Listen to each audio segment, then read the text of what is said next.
நல்ல ஆண்டவரே, நாங்கள் உம்மை துதிக்கிறோம், உம்மை ஸ்தோத்திரிக்கிறோம். இந்த வார்த்தைகளை கொண்டு எங்களோடு கூட பேசும். எல்லா விதமான சோர்வுகளையும் அசதிகளையும் தேவையில்லாத வீண் சிந்தனைகளையும் எங்களை விட்டு நீக்கி போடும். கர்த்தருடைய வார்த்தையை நீர் மகிமைப்படுத்துவீராக, பெரிய காரியத்தை செய்யும். இயேசுவின் நாமத்தில் பிதாவே. குடும்பம் தேவனுடைய மிக முக்கியமான திட்டத்திலே ஒன்று. ஆண்டவர் உண்டாக்கின ரெண்டு முக்கியமான அமைப்பு இருக்கிறது. ஒன்று குடும்பம், மற்றொன்று சபை. Family and church. இந்த கடைசி நாட்கள்ல குடும்பங்களுக்கு விரோதமாக பிசாசு போராடுறதை நீங்க நிறைய பார்க்க முடியும். திருமணம் என்கிற ஒரு அமைப்பை உண்டாக்கினவர் தேவனாகிய கர்த்தர். இது ஒரு திராவிட கொள்கையோ ஒரு சித்தாந்தமோ யாரோ ஒரு பெரியரோ ஒரு அண்ணாவோ சொன்ன ஒரு காரியம் இல்லை. இது தேவனுடைய திட்டம். ஆனா இன்னைக்கு நீங்க உலகத்துல பாப்பீங்கன்னா திருமணம் அப்படின்றது இன்னைக்கு இந்த லைட்ஸை கொஞ்சம் ஆஃப் பண்ணிடலாமா? தேங்க்யூ. இது கண்ணு கூசுது. தேங்க்யூ. இந்த திருமணம் என்கிறது தேவனுடைய மிக முக்கியமான திட்டம். இந்த திருமணம் என்கிற அமைப்பை உண்டாக்கினவர் தேவனாகிய கர்த்தர். இன்னைக்கு திருமணமே வேண்டான்னு சொல்ற ஒரு கூட்டத்தை நீங்க பார்க்கலாம். அதுவும் நீங்க சென்னைக்கு வந்தீங்கன்னா ஒரு ஆண் ஆணை கல்யாணம் பண்ணிக்கலாம், ஒரு பெண் ஒரு பெண்ணை கல்யாணம் பண்ணிக்கலாம். அந்த நிலைமைலாம் மாறி ஆண் ஆணை கல்யாணம் பண்ணிக்கலாம், பெண் பெண்ணை கல்யாணம் பண்ணிக்க முடியும். ஒரு ஆண் எத்தனை பெண்ணையும் கல்யாணம் பண்ணிக்கலாம், ஒரு பெண் எத்தனை ஆணையும் கல்யாணம் பண்ணிக்கலாம். தேங்க்யூ. அப்ப இன்னைக்கு குடும்பங்கள் சிதறி போயிருக்கிறத நீங்க பார்க்க முடியும். டிஎல் மூடி என்கிற ஒரு பரிசுத்தவான் இப்படி சொல்லுகிறார்: உங்கள் இல்லத்தில் கிறிஸ்து இருந்தால் உங்கள் பக்கத்து வீட்டுக்காரருக்கு அது எளிமையாய் தெரிந்துவிடும். ஒருவேளை கிறிஸ்டியன் வீட்டுல பாட்டு ஓடுனா கிறிஸ்தவ வீடுன்னு தெரிஞ்சிடும். வீட்டுக்கு வெளியே ஒரு வசன போர்டு இருந்தா அது கிறிஸ்தவ வீடுன்னு தெரியும். ஆனா இங்க டிஎல் மூடி சொல்றாரு, உங்கள் வீட்டுக்குள்ள கிறிஸ்து இருந்தா அது அயலகத்தாருக்கு பக்கத்து வீட்டுக்கு கட்டாயமா அது தெரியும். பாருங்க, இந்த திருமணம் என்கிற அமைப்பை உண்டாக்கினவர் தேவனாகிய கர்த்தர். பைபிள் தொடங்கும் போது கல்யாணத்துல தொடங்குது. ஆண்டவர் ஆதாம் ஏவாளுக்கு திருமணம் பண்ணி வைக்கிறார். பைபிள் முடியும் போது கல்யாணத்திலே முடியுது. மணவாளன் ஆகிய அவருக்கும் மணவாட்டி ஆகிய சபை ஆகிய நமக்கும் திருமணத்தை ஆண்டவர் நியமித்து வைத்திருக்கிறார். ஆண்டவர் இந்த உலகத்துல செய்த முதல் அற்புதம் கலிலேயாவில கானா ஊர்ல அற்புதம் செய்தார். இப்ப திருமணத்தை மிக அதிகமாய் வலியுறுத்துகிற ஒரு புத்தகம் எதுன்னு கேட்டீங்கன்னா அது வேதாகமம் தான். காரணம், இந்த திருமணம் என்கிற அமைப்பை உண்டாக்கினவர் தேவனாகிய கர்த்தர்.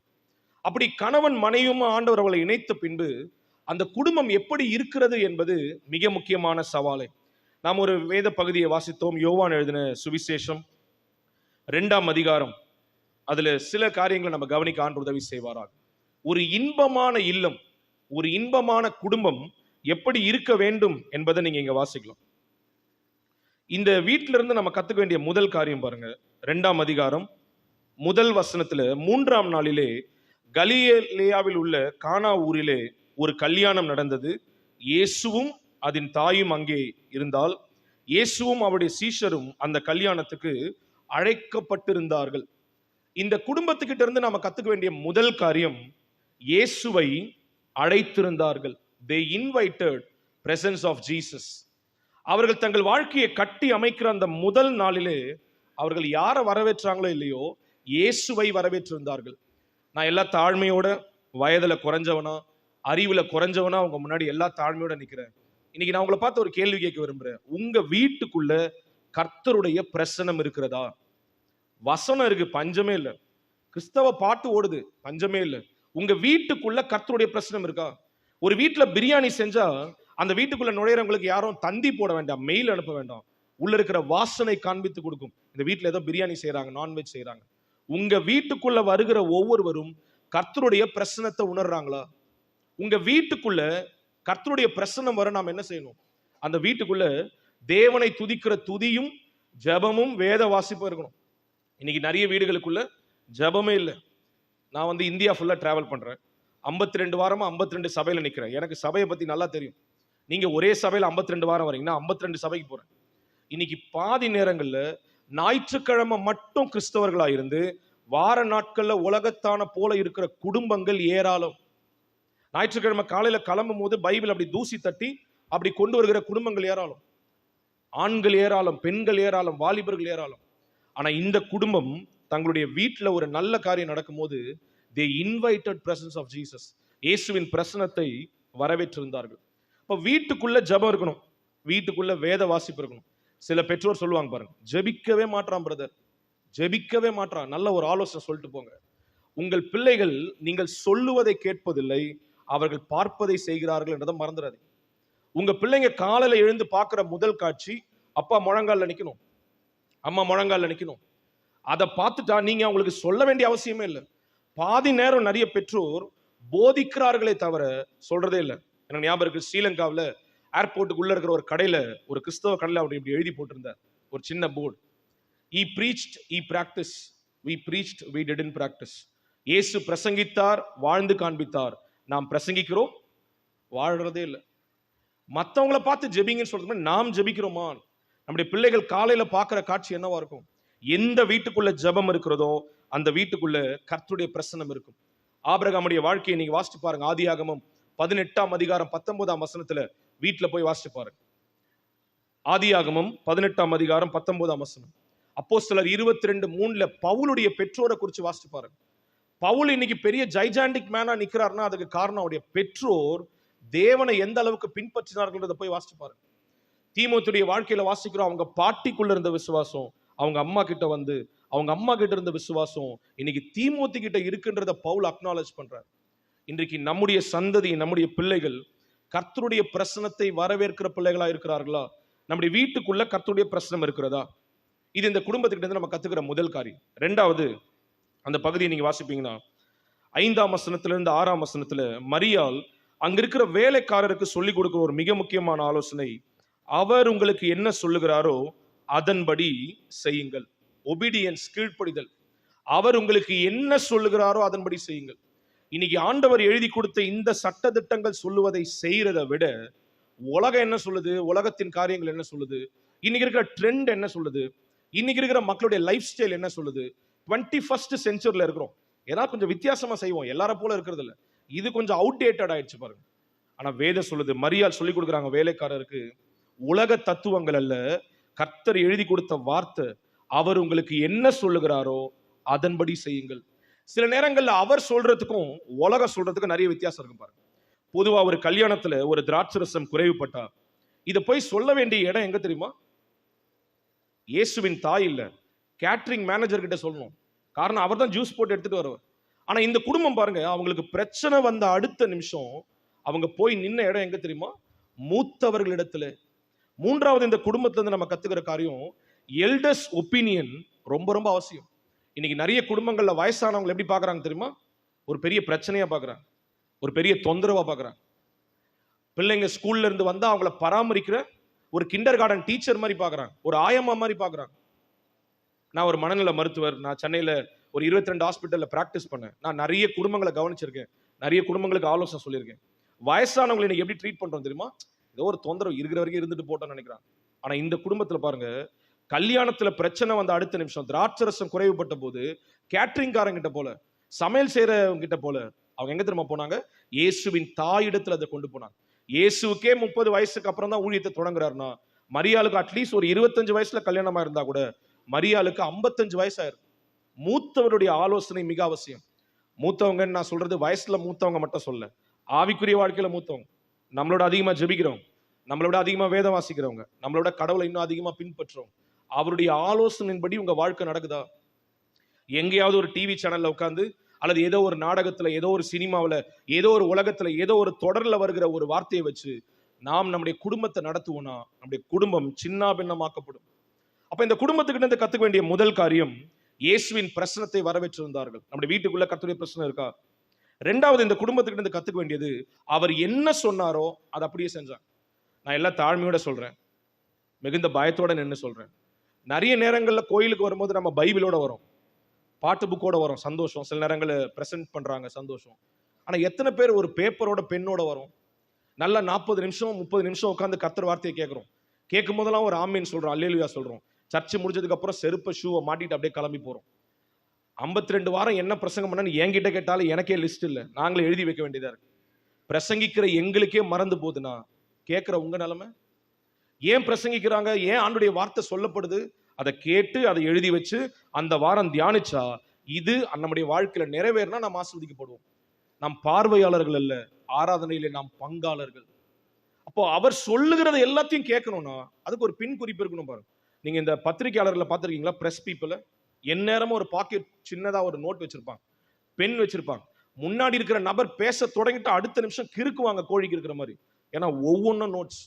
ஒரு தலைவர் சொல்லுகிறதே பெரிய பொக்கிஷம்னா, வானத்தையும் பூமியும் படைத்த ஆண்டவர் ஒவ்வொரு ஞாயிற்றுக்கிழமையும் உள்ள நல்ல ஆலயத்துல நம்மளை உட்கார வச்சு ஆணுடைய வார்த்தை புறப்பட்டு வரும்போது அதை கொஞ்சமாவது எழுதி வச்சு வீட்டில் போய் தியானி போனா, நான் நம்புறேன் அவர் உங்களுக்கு சொல்லுகிறதை நீங்கள் செய்யும் போது உங்கள் குடும்பத்தை ஆசீர்வதிக்க ஆண்டவர் போதுமானவராக இருக்கார்.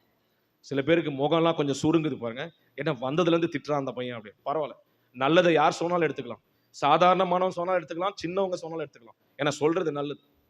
மூன்றாவது, இந்த குடும்பத்துக்கிட்ட இருந்து நம்ம கத்துக்க வேண்டிய காரியம் philosophy of elders. மூத்தவர்களுடைய ஆலோசனை கேட்டாங்க. ஒரு பிரச்சனை வந்தபோது இயேசுவின் தாயிடத்தில் அதை கொண்டு போனாங்க.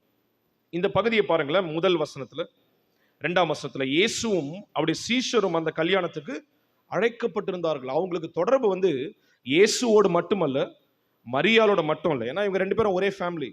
ஆனா அந்த குடும்பத்துக்கு எங்க தொடர்பு இருந்துச்சுன்னா சீஷர்களோட தொடர்பு இருந்துச்சு. அப்படின்னா இந்த குடும்பத்துக்கிட்ட இருந்து நம்ம கத்துக்கிற 4வது காரியம், தேவனுடைய பிள்ளைகளோடு அவர்களுக்கு இருந்த ஒரு ஐக்கியத்தை பார்க்கிறோம். நான் சில விசுவாசிகளை பார்த்திருக்கேன், நீங்க ரொம்ப நல்லவங்க, நான் பார்த்தவங்கள சொல்றேன். ஞாயிற்றுக்கிழமை வர கடவோம், உட்கார கடவோம், எழுந்திருக்க கடவோம், போக கடவோம், அதோட அடுத்த ஞாயிற்றுக்கிழமை வரும். ஒருவேளை ஒரு புல்டோசர் வச்சு இந்த சர்ச்சையை அப்படியே பிளந்து தூக்கிட்டு போய் அடுத்த இடத்துல நட்டா கூட இவங்க ஞாயிற்றுக்கிழமை வந்து என்ன இடம் காலியா இருக்கு. ஏன்னா வார நாள்ல எட்டி பார்க்கறது விசேஷ கூட்டங்கள்லாம் நமக்கு இல்லை, அது பாவிகளுக்கு. அது இன்னும் தேவனை தெரியும். நம்ம எல்லாம் 40 வருஷம் விசுவாசிப்பார், நம்ம பிறந்ததுல இருந்தே விசுவாசிகள். அப்படி ஒரு கூட்டம் இருக்கு. ஆனா இங்க நீங்க இவங்கிட்ட கத்துக்குவீங்கன்னா, தேவ மக்களோடு அவர்களுக்கு இருந்த ஐக்கியம், சீஷர்களோடு அவர்களுக்கு இருந்த ஐக்கியம். நேற்று 5 சண்டே கிளாஸ் டீச்சர்ஸ் வந்தாங்கன்னு கேள்விப்பட்டேன். ரொம்ப சந்தோஷம். ஆண்டவர் உங்களை உண்மையா ஆசீர்வதிப்பார். மனதார உங்களை வாழ்த்துறேன் இயேசுவின் நாமத்துல. பாருங்க, நம்முடைய பிள்ளைகள் வளரும் போது அதை வந்து பாக்குறாங்க ஐக்கியம். சிலர் இருக்காங்க பாருங்க, சர்ச் நல்ல சர்ச்சை கொடுத்துருக்காரு, கதவெல்லாம் திறந்து வச்சிருக்காங்க. சர்ச் முடிச்சதுக்கு அப்புறம் இந்த துண்டை உதறி தோல்ல போட்டு மடிச்சுட்டு ஓட வேண்டியதுதான், எந்த பக்கமும் நிக்கிறது இல்லை. ஒருத்தரையும் திரும்பி பார்த்து பிரைஸ் எல்லாம் நல்லா இருக்கீங்களா, எப்படி இருக்கீங்க, போன வாரம் உங்களை பார்க்கவே இல்லை, நீங்க முன்னாடி உட்காந்தீங்களா, நான் பின்னாடி உட்காந்த, வீட்டுல நல்லா இருக்காங்களா, ஒரு விசாரிப்பும் இல்லை. அடிச்சு புடிச்சா கிளம்பி போக வேண்டியதுதான். எங்கேயாவது கொஞ்சம் ஆராதனையில ஒரு அறிவிப்பு கொஞ்சம் எக்ஸ்ட்ரா போய், பிரசங்கியார் கொஞ்சம் எக்ஸ்ட்ரா போயிட்டா இழுத்துட்டாரு. இந்த மாதிரி இல்லை பாருங்க, டைம் இல்லை பாருங்க, டைம் இல்லை, டைம் இல்லை. ஆனா பஸ் ஸ்டாண்ட்ல போய் நின்று இங்க இருந்து சென்னைக்கு போற பஸ் 10 நிமிஷம் லேட்டானா அங்க சைலண்டா இருப்பான். ஏன்னா ஊருக்கு போனல. டாக்டர் கிட்ட 5 மணிக்கு அப்பாயின்மெண்ட் வாங்கிட்டு டாக்டர் 6 மணிக்கு வந்தானா பொறுமையா இருப்பாங்க. டாக்டர் சீனியர் டாக்டர், கொஞ்சம் வெயிட் பண்ணணும். கர்த்தர் சமூகத்துல என்ன பத்தல பிரதர், எல்லாம் ஒழுங்கா நடக்கணும் பிரதர். நம்முடைய ஆவியானவர் ஒழுங்கின் தேவனால மாற்றுக்கிறதே இல்லை. ஆனா ஐக்கியம் எப்படி இருக்கிறது? இந்த குடும்பத்துக்கிட்ட சீஷர்களோடு கூட நல்ல ஐக்கியம் இருந்துச்சு. சில விசுவாசிங்க இருக்காங்க, சபையில என்ன நடக்குது, என்ன போது, யார் வந்தா, யார் செத்தா, யார் வாழ்ந்தா, நாம் வர கடவோம், நாம் இருக்க கடவோம், நாம் போக கடவோம். நமக்கு ஏதாவது நடக்கும் போது சபை நிக்கலனா சபையை பொழக்க கடவோம். அப்படி ஒரு கூட்டம். ஆனா இந்த குடும்பம் எப்படிப்பட்டதுன்னா சீஷர்களோட ஐக்கியம் வைத்திருந்தார்கள். அடுத்து இந்த குடும்பத்துல என்ன கத்துக்கலாம்? இப்ப பாருங்க, மரியாள் கிட்ட போய் சொல்றாங்க, இந்த மாதிரி திராட்சரசம் குறைவுபட்டிருக்கு. மரியாள் போய் இதை இயேசு கிட்ட சொல்றாங்க. இந்த இயேசு இருக்கார் பாருங்க, நம்முடைய ஆண்டவர் கொஞ்சம் வித்தியாசமானவர், நம்மளே கொஞ்சம் குழப்புற. என்ன பண்ணிருக்கலாம் இயேசு, யாரங்கே வாருங்கள் என்று வாங்க, உடனே செய்யலான்னு இருக்கலாம். ஆண்டவர் மரியாள் கிட்ட சொன்னாரு, என் வேலை இன்னும். நீங்க யோசிச்சு பாருங்க, உங்க வீட்டு கல்யாணத்துல பிரியாணி காலி ஆயிடுச்சு, இயேசுநாதர் உங்க கல்யாணத்துக்கு வந்திருக்காரு. நீங்க இப்ப இயேசுநாதரை பார்த்து, ஆண்டவரே மட்டன் பிரியாணி காலி ஆயிடுச்சு, சீக்கிரம் ஏதாகிலும் செய்யும்னா அவர் உங்களை பார்த்து என் வேலை இன்னும் வரவில்லை, நீங்க என்ன பண்ணிருப்பீங்க? அவர் அப்படியே ஓரமா இருக்க சொல்லு, நீ சமையல்காரனை கூப்பிடுறா, கறி வாங்க சொல், ஏதாவது செய்ய சொல். சில நேரங்கள்ல தாமதங்கள் வரும்போதுதான் நம்ம ஆண்டவர் எப்படி விசுவாசிக்கிறோன்றது நமக்கு தெரியும் பாருங்க. இந்த வேலை வரவில்லை என்றத மரியாள் போய் அந்த குடும்பத்தார்கிட்ட சொல்லும் போது அந்த குடும்பத்தாருடைய கீழ்ப்படிதலை பாருங்க, அவங்க விசுவாசத்தை பாருங்க. they waited for God's timing. நான் எல்லா தாழ்மையோட சொல்றேன், கர்த்தருடைய ஊழியக்காரனா வசனத்தை முன்னிட்டு, சில நேரங்களில் நீங்க ஜெபிச்சு ஜெபிச்சு காரியங்கள் நடக்காம இருக்கலாம். நீங்க எல்லா முயற்சியும் பண்ணி உங்களை முழுசா ஆண்டவர்கிட்ட அர்ப்பணிச்சு ஒன்னும் நடக்காம இருக்கலாம். ஒன்ன மறந்துடாதீங்க, தாமதங்கள் இல்லை என்பது அர்த்தம் அல்ல, கர்த்தருடைய எல்லா தாமதங்களும் பெரிய அற்புதத்தில் முடிகிறது. எத்தனை பேர் நம்புறீங்க? நான் நம்புறேன். சில நேரங்களில் நாம் ஜெபிச்சு மற்றவங்களுக்கு நடக்கும், நமக்கு நடக்காது. நம்மளை சுத்தி இருக்கிறவங்க எல்லாருக்கும் நடக்கும், நமக்கு நடக்காது. நமக்கு தோணும், ஆண்டவர் இருக்காரா, ஹாலிடேக்கு போயிட்டாரா. நாளா சில நேரத்தில் ஜெபம் பண்ணிருக்கேன், ஆண்டவர் நீர் இருக்கிறீரா, இல்ல மே மாசம் ஹாலிடேக்கு போயிட்டீரா, நான் ஜெபிக்கிறது உமக்கு கேக்குதா கேட்கலையா? எனக்கு ஒண்ணு தெரியும், மற்றவங்க எல்லாருக்கும் நடக்கிறத விட எனக்கு சிறப்பா நடக்கும். ஏன்னா காத்திருக்கிறவர்களுக்கு அற்புதம் செய்ய அவர் போதுமானவர். யோசிச்சு பாருங்களேன், அவங்க வெயிட் பண்ணாங்க, பேஷன்ஸ் ஃபார் சொல்யூஷன், தீர்வுக்காக பொறுமையா காத்திருந்தாங்க. இந்த ஆபிரகாம்னு ஒரு நல்ல மனுஷன் இருக்காரு பாருங்க, அவர் தீர்வுக்காகலாம் காத்துல. மனைவி வந்து என்னப்பா குழந்தை பிறக்கல, எதையாவது பண்ணுப்பா, ஆல்டர்னேட் ஆப்ஷன் போது உடனே ஆகாரோட சேர்ந்தார், பிள்ளை பத்துட்டார். அவர் நினைச்சாரு ப்ராப்ளம் சால்வ்டுன்னு. அப்புறம் தான் ப்ராப்ளம் ஸ்டார்டட். கர்த்தர் உங்களை காத்திருக்க சொல்லும் போது நீங்க காத்திருக்காம நீங்க ஆல்டர்னேட் ஆப்ஷன் எடுப்பீங்கன்னா, ஆல்டர்னேட் சாய்ஸ் எடுப்பீங்கன்னா, அப்போதைக்கு டெம்பரரியா ப்ராப்ளம் சால்வ் ஆயிருக்கலாம். பட் ப்ராப்ளம் அப்பதான் ஸ்டார்டட். ஆகார துரத்துனதுக்கு அப்புறம் தான் இங்க வாழ்க்கை ஆசீர்வதிக்கப்பட்டது. தீர்வுக்காக பொறுமையாய் காத்திருங்கள். அது எவ்வளவு பெரிய பிரச்சனையா இருக்கட்டும். ஊர்ல எல்லாரும் சேர்ந்து சொல்லலாம், இல்ல நீ உடனே பேசி ஆகணும், இதை உடனே முடிச்சாகணும். ஆனா இந்த பகுதி நமக்கு காண்பித்து கொடுக்கிறது, அவர் நமக்கு வாக்கு பண்ணியிருப்பார்னா, என் வேலை இன்னும்னு வரலன்னு வாக்கு பண்ணியிருப்பார்னா, நம்பி காத்திருக்கலாம், அவர் நிச்சயம் அற்புதம் செய்வார். கடைசியா அந்த குடும்பத்துக்கிட்ட நம்ம கத்துக்க வேண்டிய ஒரு காரியம், என்ன சொன்னாலும் அவரை நம்புறாங்க பாருங்க. குருட்டுத்தனமான ஒரு விசுவாசம். வேலைக்காரர்களை கூப்பிட்டு கற்சாடிகள்ல தண்ணியை நிரப்புங்கன்னு சொன்னாங்க. அது வந்து கால் கழுவுறதுக்காக வெளியே வைத்திருக்கிற ஒரு தண்ணி, கற்சாடிகள். இப்ப நம்ம கேட்டரிங்ல இருக்கிற யாரா ஒருத்தர் நம்ம கூப்பிட்டு, பிரதர் இங்க வாங்க, பசங்களுக்கு ரஸ்னா காலி ஆயிடுச்சோம், இந்த வெளியே பாத்ரூம்ல 2 பக்கெட் வச்சிருக்கோம் பாருங்க, அதில் தண்ணி ஃபில் பண்ணுங்க, நான் அதை ரஸ்னாவா மாத்திரனா ஒத்துக்குவாங்க கேட்டரிங்காரங்க? ஏதோ பிரச்சனை போல அவருக்குன்னு யோசிப்பாங்க. ஆனா அந்த வேலைக்காரங்களை பாருங்க, ரொம்ப நல்ல வேலைக்காரங்க. என்ன சொன்னாங்களோ அதை செஞ்சாங்க. 6 கற்சாடிகளையும் தண்ணியை நிரப்பியாச்சு. அதுவும் நீங்க அந்த பகுதியை நல்லா வாசிச்சு பாருங்க. அது நிறைய நிரப்பினார்கள். அவங்க விசுவாசத்தை பாருங்க. மாத்துறதே மாத்துறாரு, மொத்தமா மாத்துட்டோம் அப்படின்னு நிறைய நிரப்புனாங்க. நிரப்புனதுக்கு அப்புறம் இந்த இயேசுநாதர் கொஞ்சம் அந்த கற்சாடி பக்கத்துல போய் நின்று, பிரைஸ் தி லார்ட், கர்த்தர் உங்களோடு இருப்பாராக, அப்படி ஏதாவது சொல்லியிருந்தா கூட ஏதோ அற்புதம் நடக்கும்னு விசுவாசிச்சிருக்கலாம். நீங்க போய் வாசிச்சு பாருங்க, இயேசு அந்த கற்சாடி பக்கம் கூட போல. நிரப்பிட்டாங்கன்னு சொன்ன அடுத்த நிமிஷம் பந்தி விசாரிப்புக்காரங்கிட்ட கொண்டு போங்கன்னு. நான் மட்டும் அந்த கேட்டரிங்ல வேலை செய்யற பையனா இருந்தா அந்த தண்ணியை கொஞ்சம் லைட்டா டம்ளர்ல எடுத்து ஓரமா போய் குடிச்சு பார்த்திருப்பேன். யார் போய் அடி வாங்குறது பந்தியில? ஏன்னா ஊத்துறது தண்ணி நமக்கு தானே தெரியும். தண்ணிக்கு கலர் இல்லை, தண்ணிக்கு டேஸ்ட் இல்லை, தண்ணிக்கு ஸ்மெல் இல்லை. ஆனா திராட்சை ரசத்துக்கு கலர் இருக்கு, டேஸ்ட் இருக்கு, ஸ்மெல் இருக்கு. சில நேரங்கள்ல நம்ம கையில இருக்கிறது சாதாரணமா இருக்கலாம், ஆனா அதை வைத்து செய்வேன்னு சொல்றவரு சர்வ வல்லவர்னு புரிஞ்சுக்கிட்டா சாதாரணத்தையும் நம்பி கொண்டு போலாம். எத்தனை பேர் நம்புறீங்க? அந்த வேலைக்காரங்க அதை கொண்டு போய் பந்தி விசாரிப்புக்காரர்கிட்ட கொடுத்தாங்க. அவன் சாப்பிட்டு பார்த்துட்டு இப்படி சொல்லியிருப்பான் நான் நினைக்கிறேன், இத்தனை வருஷமா என் கூட தான் இருந்தீங்க, இவ்வளவு சூப்பரான கிரேப் ஜூஸை வாழ்க்கையில போட்டதே இல்லையாடா. ஆனா அவங்க சொல்லியிருப்பாங்க, போட்டது நான் இல்லை, அங்க ஒருத்தர் இருக்காரு. நீங்க வாசிச்சு பாருங்க, இயேசு இருந்த காலகட்டத்துல எத்தனையோ கல்யாணம் நடந்திருக்கும். ஆனா 2000 வருஷம் கழிச்சு 200 வருஷம் ஆன இந்த சபையில இன்னமும் காணா ஒரு கல்யாணத்தை பத்தி பேசுறோம்னா தீர்வுக்காக அவர்கள் பொறுமையா காத்திருந்ததை வச்சு. அப்ப இந்த குடும்பம் நமக்கு கற்றுக் கொடுக்கிற முதல் பாடம், இயேசுவின் பிரசனத்தை வரவேற்றிருந்தார்கள். 2வது, அவர் என்ன சொல்றாரோ அதற்கு கீழ்ப்படி ஆயத்தமா இருந்தார்கள். 3வது, பிரச்சனை வரும்போது மூத்தவர்கள்கிட்ட ஆலோசனைக்கு போனாங்க. 4வது, தேவனுடைய மக்களோடு அவர்களுக்கு நல்ல ஐக்கியம் இருந்தது. 5வது, தீர்வுக்காக பொறுமையாய் காத்திருந்தார்கள். இன்னைக்கு நம்முடைய குடும்பம் எப்படி இருக்கு அப்படின்னு யோசிச்சு பாருங்க. நான் நேற்று உங்க பிள்ளைகளோட கூட பேசிட்டு இருக்கும் போது நாங்க நிறைய கொஸ்டின்ஸ் கேட்டோம். அப்போ அவங்க கொடுத்த உண்மையான பதில்களுக்காக நான் ஆண்டவரை ஸ்தோத்திரிக்கிறேன். என்னுடைய இருதயத்துல இருந்த ஒரு பாரத்தை நான் உங்களோட ஷேர் பண்ண விரும்புறேன். ஒரு கிறிஸ்துவனுடைய வீடு எப்படி இருக்கணும் அப்படின்றத நான் வெள்ளிக்கிழமை பேசியிருந்தேன். இன்னைக்கு நம்ம பார்த்துட்டு இருக்கிறது, ஒரு இன்பமான இல்லம் எப்படி இருக்கணும் அப்படின்னா அதற்கு இந்த யோவான் 2ஆம் அதிகாரத்துல வாசிக்கிற இந்த குடும்பம் வந்து ஒரு பெரிய ஆதாரம். இன்றைக்கு ஆண்டவர் உங்களுக்கு கொடுத்திருக்கிற பிள்ளைகளை குறித்த பாரம் உங்களுக்கு வர ஆண்டவர் உதவி செய்வாராக. பாருங்க, இந்த பெற்றோர் என்ற வார்த்தைக்கு அர்த்தம் பெற்று கொண்டோர் அப்படின்னு அர்த்தம். பெற்று கொண்டோம்னா கொடுத்தவர் ஒருவர் இருக்கிறார்னு அர்த்தம். கொடுத்தவர் கேள்வி கேட்பார். பாருங்க, இப்ப என்கிட்ட கூட ஒரு மைக்கை கொடுத்துருக்காங்க, எனக்கு கொடுத்த நேரத்தில் நான் முடிக்கணும், இல்லைன்னா அங்கிருந்து சிக்னல்லாம் கொடுப்பாங்க பாருங்க, அப்படின்னு. ஏன்னா கொடுத்தவங்க எனக்கு இது பகுதியாக கொடுத்துருக்காங்க, நான் முடிச்சு திருப்பி கொடுக்கணும். இது எந்த இல்லை, இது இன்னொருத்தருடையது, எனக்கு பொறுப்பு கொடுக்கப்பட்டிருக்கு. அது போல உங்களுடைய பிள்ளைகள் தேவனால் கொடுக்கப்பட்டிருக்கிறார்கள். அதை நீங்க பெற்றுக்கொண்டதுனால தான் அவங்க பேர் பெற்றோர். ஒருவேளை இந்த கூட்டத்தில் சிலர் திருமணமாகி ரொம்ப வருஷமா குழந்தை இல்லாமல் இருக்கலாம். My intention is not to hurt you. உடனே நீங்க யோசிக்க பாரு, நமக்கு ஒரு பிள்ளை இல்லை, இல்ல நீங்க பைபிள்ல போய் வாசிச்சு பாருங்க. அன்னாள்னு ஒரு அம்மாவுக்கு ரொம்ப வருஷமா பிள்ளை இல்லை. சக்காலத்தின்னு ஒரு கேரக்டர் இருக்கு, அந்த அம்மாவுக்கு 3 பிள்ளைங்க. அவங்க பிள்ளைகளுடைய பேரை பத்தி மட்டும் தான் பைபிள் பேசுது. அவங்க என்ன செஞ்சாங்கன்னு ஒரு ஹிஸ்டாரிக்கல் இன்ஃபர்மேஷனும் பைபிள் இல்லை.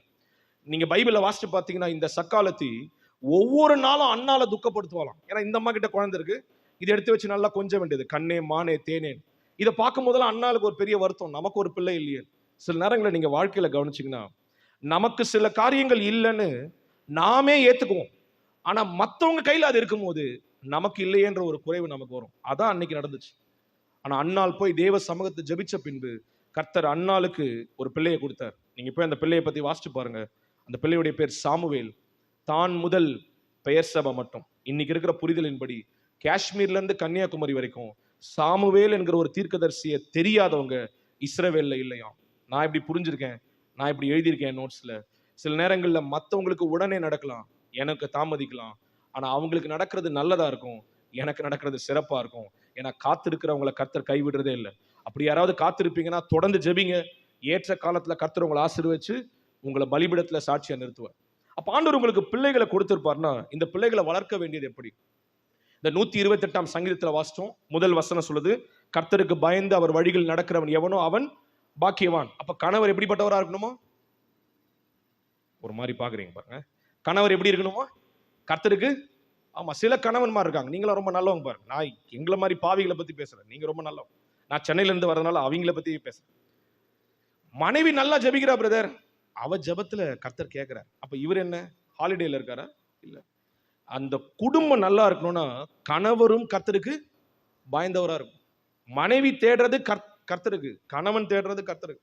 ரெண்டு பேரும் கடவுளை தேடணுமே தவிர யாரோ ஒருத்தர் இல்லை. நீங்க யோசிச்சு பாருங்க, ஒரு மாட்டு வண்டியை 2 மாடு கட்டி பூட்டினதுக்கு அப்புறம் ஒரு மாடு ஒரு பக்கமும் இன்னொரு மாடு இன்னொரு பக்கமும் இழுத்தா வண்டி அங்கேயே தான் இருக்குமே தவிர வண்டி நகர. கணவன் கர்த்தருக்கு பயந்தவரா, அவர் வழிகளில் நடக்கிறவரா இருக்கணும். ரெண்டாவது அந்த வசனம் சொல்லுது, உன் கைகளின் பிரயாசத்தை நீ, கணவர் உழைக்கணும். நீங்க வாசிச்சு பாருங்க, ஆண்டவர் ஆதாம் இடத்துல ஏவாளை கொடுப்பதற்கு முன்பாக ஆண்டவர் ஆதாம கொடுத்த முதல் ஆசீர்வாதம் வேலை தான், பொண்டாட்டி இல்லை. அதனால தமிழ்நாட்டில் நல்லா சொன்னாங்க, உத்தியோகம் புருஷ லட்சணம். இன்னைக்கு சில பேர் படிச்சு முடிச்சோடனே கல்யாணம் கட்டிடுறாங்க. இல்ல, ஒரு ஆணுக்கு வேலை மிக அவசியம். நீங்க வாசிட்டீங்கன்னா அந்த ஏதேன் தோட்டத்தை ஆண்டவர் உண்டாக்கி ஆதாம கொண்டு வந்து அதை பண்படுத்தவும் பாதுகாக்கவும் வைத்தார். அதுக்கு அடுத்த வசனம் தான் சொல்லுது, மனுஷன் தனிமையா இருப்பது நல்லதல்ல, அவனுக்கு ஒரு ஏற்ற துணையை தரார். அப்போ ஒரு கணவன் நல்லா வேலை செய்யணும், திறம்பட உழைக்கணும்.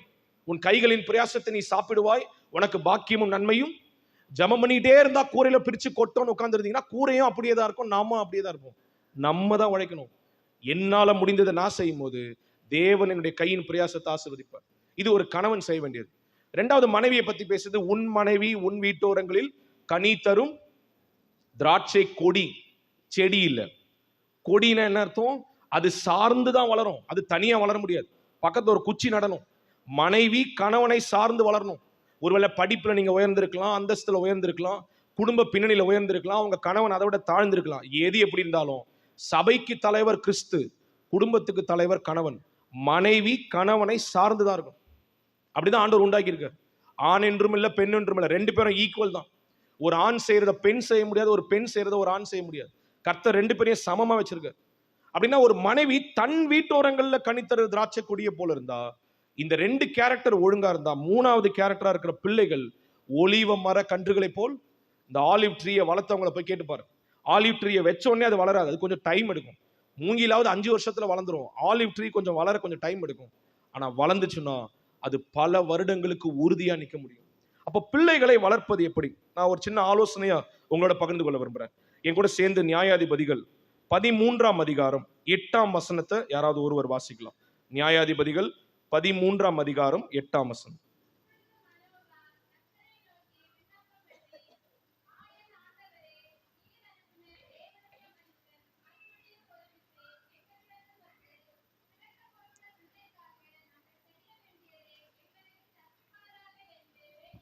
மனோவா நம்மள மாதிரி விசுவாசி இல்ல.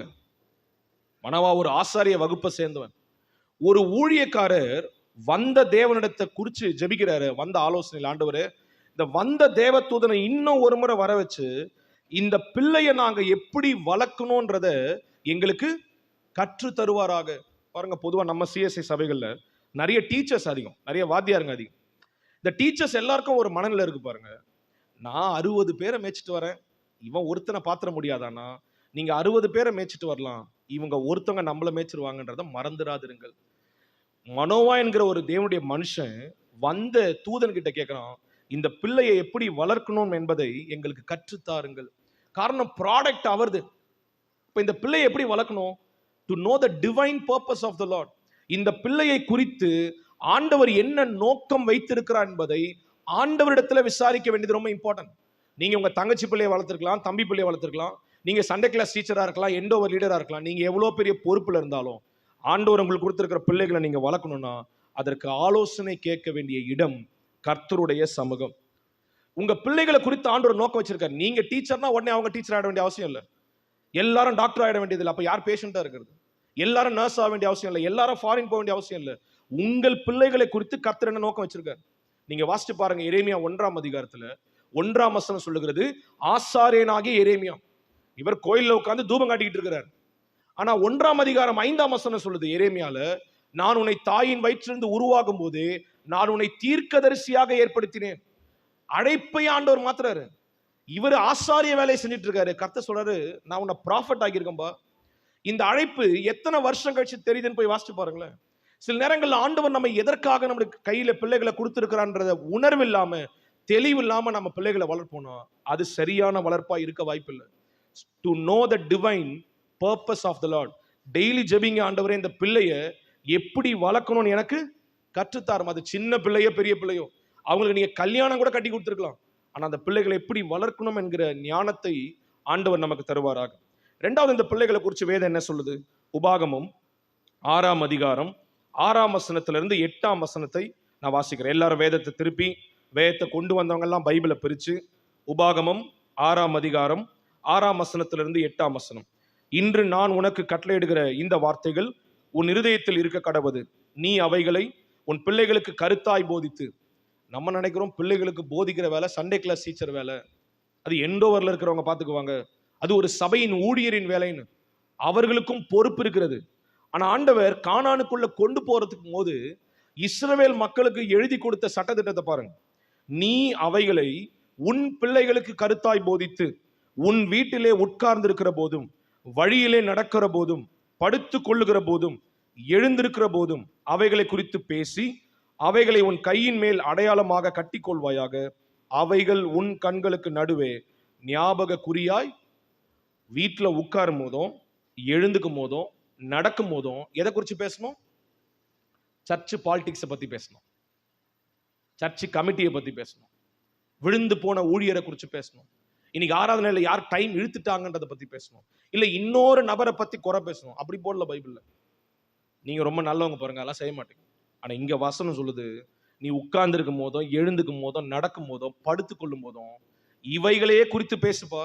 காரணம், நீ வீட்டுக்குள்ள இதை பேசிக்கிட்டு இருந்தா இதை கேட்டு வளருகிற பிள்ளைகள் ஒரு டிட்டர்மைன்டு பிரின்சிபலோட வளருவாங்க. இப்ப பிள்ளை வளர்ப்புல நம்ம செய்ய வேண்டிய முதல் காரியம், பிள்ளைய வளர்க்க தேவனிடத்துல ஞானம் கேட்கணும். ஏன்னா பொருள் அவருது. ரெண்டாவது, நம்முடைய பிள்ளைகளுக்கு டிட்டர்மைன்டு பிரின்சிபலை சொல்லித்தரணும். ஆவிக்குரிய காரியங்களை பெற்றோர் சொல்லித்தரணும். உங்க பிள்ளைங்க சண்டே கிளாஸ் முடிச்சுட்டு வீட்டுக்கு வந்த உடனே ஒரு பெற்றோர் கேட்கணும், இன்னைக்கு என்ன சொல்லி கொடுத்தாங்க, என்ன பாட்டு சொல்லி கொடுத்தாங்க, அக்கா என்ன வசனம் சொல்லி கொடுத்தாங்க, நோட்ல என்ன எழுதியிருக்க கொண்டு வா. இதை கேட்கணும் பெற்றோர். ஆனா சில பெற்றோர் அதெல்லாம் விட்டுறாங்க. அது ஒன்றும் பிரச்சனை இல்லை, அது போலாம் அங்க சர்ச்சில் கேட்பாங்க, அதனால போயிட்டு வா, பிரச்சனை இல்லை. இதுல என்ன பண்ண? மேக்ஸ் லெவல மார்க், சயின்ஸ் லெவல மார்க், நீட் என்ன பண்ண? இது தேவைதான், நான் இல்லைன்னே சொல்ல. படிப்பு தேவை, பெரிய உயரங்களுக்கு நம்முடைய பிள்ளைகள் போன மாற்று கருத்து இல்லை. ஆனா நான் நம்புறேன், நம்முடைய பிள்ளைகள் இதிலே போதிக்கப்பட்டிருப்பாங்கன்னா இதை சாதாரணமா செய்ய அவர் வல்லவரா இருக்கார். ஏன்னா ஞானத்தின் ஊற்றே அவர் தான். மறந்துடாதீங்க, உங்க ஸ்கூலும், உங்க காலேஜும், உங்க யூனிவர்சிட்டியும் உங்கள் பிள்ளைகளுக்கு நாலேஜை தர முடியும். ஆனால் ஞானம் தருகிறவர் கர்த்தர் தான். அறிவை யார் வேணா கொடுக்கலாம், ஞானம் கர்த்தர்கிட்ட தான் வரும். அப்போ ஒரு பெற்றோர் செய்ய வேண்டிய இரண்டாவது காரியம் என்ன? டிட்டர்மைன்டு பிரின்சிபலை, ஆவிக்குரிய சத்தியங்களை அவர்களுக்கு சொல்லி கொடுக்க வேண்டும். அது சண்டே கிளாஸ் பொறுப்பு மாத்திரமல்ல, அது பெற்றோரின் பொறுப்பும். இப்ப நான் என் பிள்ளைக்கு அதை சொல்லி கொடுக்கணும்னா முதல்ல எனக்கு தெரிஞ்சிருக்கணும். நான் பைபிளை பிரிச்சு வாசிக்கணும், நான் உட்கார்ந்து முட்டி போட்டு ஜெபிக்கணும், நான் பாட்டு பாடும் போது கையை தட்டணும். அப்பதான் நான் சொல்லிக் கொடுக்க முடியும். நான் செய்யாத எதையும் இன்னொருத்தருக்கு சொல்லிக் கொடுக்க முடியாது. நான் என் வாழ்க்கையில எவரெஸ்ட் மலை ஏறினதே இல்லை பாருங்க. நான் போய் என் பிள்ளை கிட்டப்பா எவரெஸ்ட் மலை ஏறணும்பா, அதான்ப்பா வாழ்க்கையில பெரிய சக்சஸ். அவங்க திருப்பி நம்மளை கேட்பாங்க, நீ ஏறிறியா? பதில் சொல்ல முடியாது. முதலாவது, பிள்ளைகளை வளர்க்க தேவனிடத்துல ஞானம் கேட்கணும். ரெண்டாவது, பிள்ளைகளுக்கு ஆவிக்குரிய சத்தியங்களை சொல்லித்தரணும்.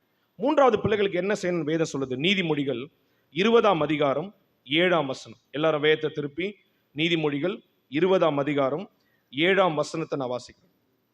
நீதிமான் தன் உத்தமத்திலே நடக்கிறான், அவனுக்கு பிறகு அவன் பிள்ளைகளும் பாக்கியவான்களாயிருப்பார்கள். டிஸ்டிங்க்ட் பேட்டர்னை ஒரு நீதிமான் வச்சுட்டு போறான் பாருங்க, ஒரு தெளிவான மாதிரி.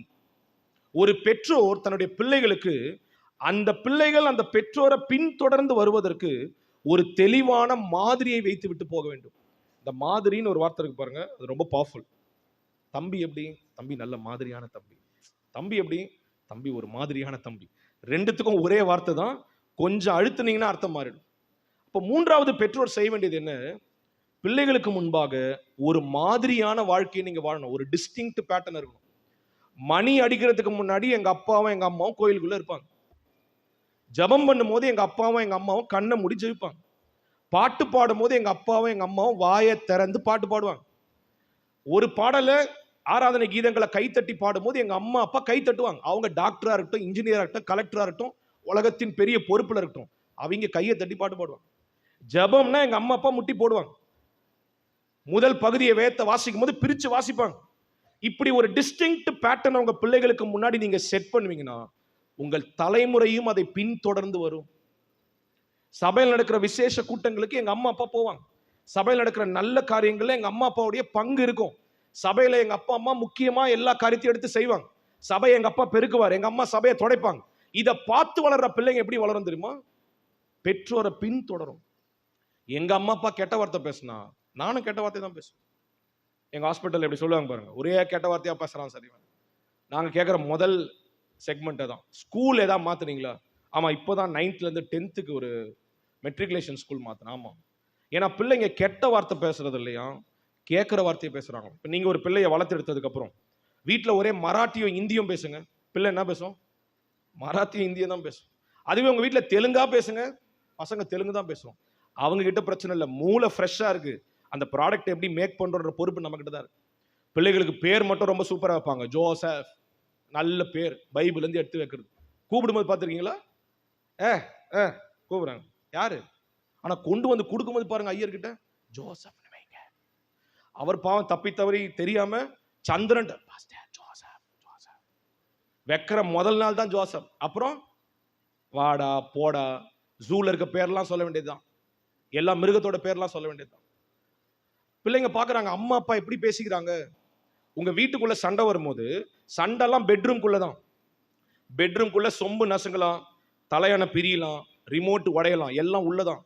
சண்டை முடிஞ்சு பெட்ரூம்ல இருந்து வெளியே வரும்போது மங்களம் சரி ஞாபகம் இருக்கா? அந்த இதே மாதிரி ஒரு கார்பெட்ல நடந்து போனீங்க பாருங்க, கேமராமேன் பொறுமையா வாங்க பொறுமையா வாங்கன்னு பாருங்க, பிடிச்ச கையை உடவே இல்லையே வாசலுக்கு போற வரைக்கும். இது போல வீட்டுல இருந்தா இந்த டிஸ்டிங்க்ட் பேட்டர்னை பாக்குற பிள்ளைங்க என்ன யோசிப்பாங்க? கல்யாணம் கட்டணும்டா, இவங்கள மாதிரி நம்மளும் வாழ்ந்து ரொமான்ஸ் பண்ணோம்டா. போடுற சண்டையெல்லாம் வீட்டுல போட வேண்டியது. அப்புறம் ஞாயிற்றுக்கிழமை இங்க வந்து உம்மழகான அவன் பாப்பான், நேற்று நைட்டு ரெண்டும் என்ன பண்ணுச்சு தெரியுமா?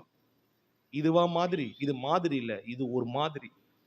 ஆமா, நல்லா சிரிக்கிறீங்க, ஆனா நீங்க செய்வீங்க நான் நம்புறேன். பிள்ளைகளை எப்படி வளர்க்கணும்? முதலாவது பிள்ளைகளை வளர்க்க தேவனிடத்துல ஞானம் கேட்கணும். ரெண்டாவது பிள்ளைகளை எப்படி வளர்க்கணும்?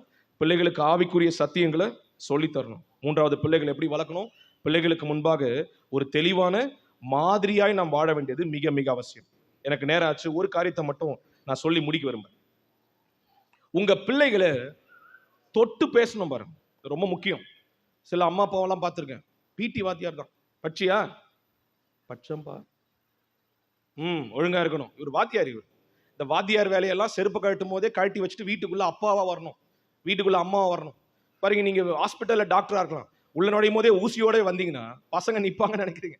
இல்ல, சாதாரணமா இருக்கு, இயல்பா இருக்கு. உங்க பிள்ளைகளை தொட்டு பேசணும். ரெண்டாவது உங்க பிள்ளைகளுடைய கண்ணை பார்த்து பேசணும். சில ஐயாமார் இருக்காங்க, பிள்ளைங்க ரிப்போர்ட் கார்டோட வந்து நின்னா அவருக்கு அதெல்லாம் பார்க்க டைம் இல்லை. அவர் ஃபோன் நோண்டிட்டு எவ்வளோ மார்க் சயின்ஸ்ல எவ்வளோ, சோசியல்ல எவ்வளோ, அவன் திருப்பி நம்மளை பார்த்து நீ எவ்வளோ எடுத்தப்பா, எப்படி இருக்கும் பாரு. பிள்ளைகளை கண்ணை பார்த்து பேசணும். மூன்றாவது பிள்ளைகளை பேர் சொல்லி கூப்பிடணும். பாருங்க, சபையிலிருந்து யாராவது ஒருத்தருக்கு சிறந்த ஆசிரியர் விருது தராங்கன்னு வச்சுப்போமே, பேர் வந்து ரேவதி, கூப்பிடும் போது மாலதின் கூட்டம் எப்படி இருக்கும்? சமாதானமே போயிடும். இந்த பேரை கூட ஒழுங்கா வாசிக்க மாட்டாங்க, ரேவதியை மாலதின்னு வாசிக்கிறாங்க. பேர் எவ்வளவு முக்கியம் இல்ல? பிள்ளைகளை பேர் சொல்லி கூப்பிடணும். நாலாவது, பிள்ளைங்க ஏதாவது தப்பு செஞ்சாங்கன்னா தைரியமா வந்து உங்ககிட்ட சொல்றதுக்கு நீங்க ஸ்பேஸ் தரணும். ஒரு அப்பா என்கிட்ட சொல்றாரு பாருங்க, என் பையன் என்னை பார்த்தா நடுங்குவான் பாருங்க. ஆமா, இவர் ரிங் மாஸ்டர், அவன் காட்டுல இருக்க சிங்கம். ரிங் மாஸ்டரை பார்த்தா சிங்கம் நடுங்குது. இதுல ஒரு பெருமை, இது பெருமை இல்லை, இது சிறுமை. உங்க பிள்ளைங்க எந்த பிரச்சனையும் தைரியமா வந்து உங்ககிட்ட சொல்லணும். உங்க பிள்ளைகளுடைய எதிர்பார்ப்பு என்னன்னு உங்களுக்கு தெரியணும். உங்க பிள்ளைகளுடைய தேவை என்னன்னு தெரியணும். உங்க பிள்ளைங்க எங்க போறாங்க எங்க வராங்கன்றது தெரியணும். உங்க பிள்ளைங்க யாரோட பேசுறாங்கன்றது தெரியணும். காலையில ஸ்கூலுக்கு நல்லா போனாங்க, வரும்போது முகம் வாடி இருக்கு. ஏன்? யாரோட பேசுறாங்க, யாரோட பழகுறாங்க, ஏன் ஸ்டடீஸ்ல கான்சென்ட்ரேட் பண்ண முடியல அப்படின்னா வேற என்ன பிரச்சனை வந்திருக்கு? இந்த படிப்பை மட்டுமே பிடிச்சிக்கிறது. நல்லா படிக்கணும், நல்லா. நாங்கெல்லாம் அந்த காலத்துல, அது அந்த கால படிப்பு, இந்த கால படிப்பை படிச்சு பாருங்க. நல்ல வேலை கத்த நம்மளெல்லாம் படிச்சு முடிக்க வச்சுட்டார். இந்த காலத்து படிப்பு ரொம்ப கொடுமையா இருக்கு. 1 + 1 = 2. இன்னைக்கு என்ன தெரியுமா? 1 + 1 = 3. கேட்டா அதுக்கு ஒரு சிஸ்டம் சொல்றான், அதுக்கு ஒரு சிலபஸ் இருக்கு, அதுக்கு 3 லட்சம் ரூபாய் ஃபீஸா. நல்ல வேலை கத்த நம்மளை பாதுகாத்தார், அதுக்காக கத்தருக்கு ஸ்தோத்திரம். இன்னைக்கு படிப்பு ரொம்ப ஹெவி. படிப்பை மட்டுமே ஃபோக்கஸ் பண்றது இல்ல, அது சார்ந்து நல்ல காரியங்களை. அப்படி சொல்லி முடிக்கிறேன். உங்க பிள்ளைங்க ரகசியமா சில தவறுகளை செய்யறாங்க, என்னைக்கோ ஒரு நாள் நீங்க கண்டுபிடிக்கிறீங்கன்னா அதுக்கு மிக முக்கியமான பொறுப்பு நீங்க தான். ஏன்னா அவங்க இதுக்கு முன்னாடி செய்த தவறுகளை ஊதி நீங்க பெருசாக்குனதுனாலதான் இன்னைக்கு தப்பு செய்யும் போது அதை அவங்க உங்ககிட்ட கொண்டு வரவே இல்லை. நான் எங்க வீட்டில் இருக்கிற ஒரு டிவியை போட்டு உடைச்சிட்டேன்னு வச்சுப்போமே, நான் போய் எங்க அப்பா கிட்ட சொல்றேன் டிவியை உடைச்சிட்டேன். அந்த நேரம் அவர் சரி அமைதியா விட்டுட்டு அப்புறம் கூப்பிட்டு போலன்னு பொழந்தாருன்னா பரவாயில்ல. அடுத்த முறை இன்னொரு டிவியை உடைக்கும் போது போய் சொல்லுவேன் நான் தான் டிவியை உடைச்சேன். ஆனா முதல் முறை டிவியை உடைக்கும் போது நான் சொல்லும் போது என் சொந்தக்காரன் எல்லாம் கூப்பிட்டு நிக்க வச்சு என்ன சிறுவில் அரைஞ்சாருன்னு வச்சுக்கோங்க. அன்னைக்கு வாழ்க்கையில முடிவு பண்ணுவேன், இனி எந்த உடைச்சாலும் அந்த மனுஷங்கிட்ட. சில பெற்றோரை பார்த்துருக்கீங்களா, அவங்க பிள்ளைங்க ஏதாவது கொஞ்சம் தப்பு பண்ணிட்டா போதும் 4 பேருக்கு முன்னாடி பெல்ட் வச்சு போலன்னு பொழக்கிறாங்க, அடிக்கிறாங்க. இல்ல உங்க பிள்ளைகளுக்குன்னு ஒரு மனசு இருக்கு பாருங்க, அதை புரிஞ்சுக்கணும். தப்ப கண்டிக்க வேண்டிய இடம்லாம் தனிப்பட்ட அறையில. நீங்க பைபிள் அப்படி நிறைய உதாரணங்கள் இருக்கு. ஆண்டவர் பேதுருவை கடிந்து கொண்டார், எங்கன்னு வாசிச்சு பாருங்க. எல்லா சீசர்ல வச்சுக்கிட்டு இல்ல, தனியா கூட்டு போய். ஆண்டவர் சமாரியா ஸ்திரீ கிட்ட ஆலோசனை கொடுத்தாரு, உனக்கு எத்தனை புருஷமான்னு கேட்டாரு. எவ்வளவு ஆக்வர்டான கொஸ்டின் பாருங்க. அந்த கேள்வியை கேட்கும் போது எந்த சீசர்களையும் பக்கத்துல வச்சுக்கல, அவங்கள வெளியே அனுப்பிட்டாரு. தனியா கேட்கிறாரு. கண்டிக்கலாம் எப்ப தெரியுமா? தனியா. பிள்ளைங்க அதிகமா தவறு செய்யறாங்கன்னா தனியா கூப்பிட்டு கண்டிங்க. உங்க பிள்ளைங்க ரொம்ப கோவப்படுறாங்கன்னா ஒரு சைக்கலாஜிக்கல் மீனிங் என்னன்னா, நீங்க அவங்கள பாராட்டுறதே இல்லை.